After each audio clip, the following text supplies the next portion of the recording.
He would come home all the time when he wasn't working. He loved to be around his family. Virginia McGee says her husband was loving and sensitive on the inside, tough on the outside. I never saw him cry except when a kitten was dying. Army Staff Sergeant Dana McGee was a 20-year veteran, a crew chief on Mohawk Aircraft, a recipient of the Meritorious Service Medal. Virginia is also an Army veteran. That's how they met. The Sierra Vista couple was married for 36 years and had 2 sons.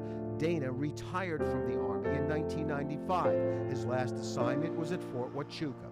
He was receiving a disability benefit of $263 a month due to severe knee problems. Several years ago, Dana developed dementia. He died 4 months ago on Friday, the 13th of January. He was 59 years old. I told him I wasn't ready for him to go, that I needed him to stay. Virginia was widowed at 58.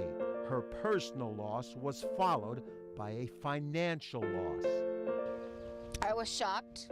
Shocked about this letter she received in March from her credit union, informing Virginia that the Veterans Administration had withdrawn $3,159 from the account she and Dana had shared. When you opened this letter, tell me your first thought. Are you kidding me? As if I don't have enough to deal with? My husband's gone and you're going to violate my savings account? VA records show Dana McGee died on January 13th of 2016. But here is the death certificate. It shows Dana died a year later on January 13th of 2017. I know when my husband died, I was there. He was home. I was taking care of him. I was there when he took his last breath. The benefits were to stop when Dana died. Since the VA had incorrectly recorded that he passed away in 2016, it thought it overpaid a year's worth of benefits. That's why the agency took $3,100 out of Virginia's account. If you could talk to the VA right now, what would you tell them?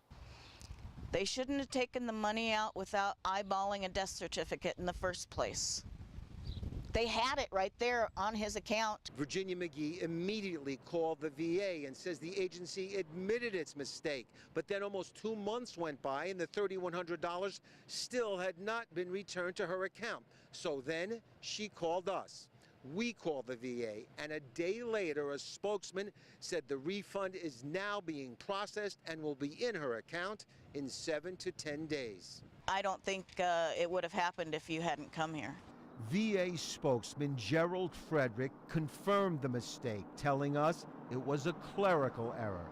When Mrs. McGee called to report her husband's passing, the call center representative wrote down the wrong year. He entered 2016 instead of 2017. They better change their policies that this doesn't happen again to anybody else.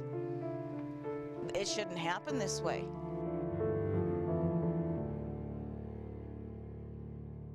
Mrs. McGee says she would have appreciated a call or letter before the VA took the money out, so she could have told them to look at the death certificate, and all of this would have been avoided. A VA spokesman told us the agency is reviewing the entire process so this doesn't happen to anyone else. If you have a story you'd like us to investigate, email us at investigators@kvoa.com or call 955-4444. Investigating for you, Matthew Schwartz, News 4 Tucson.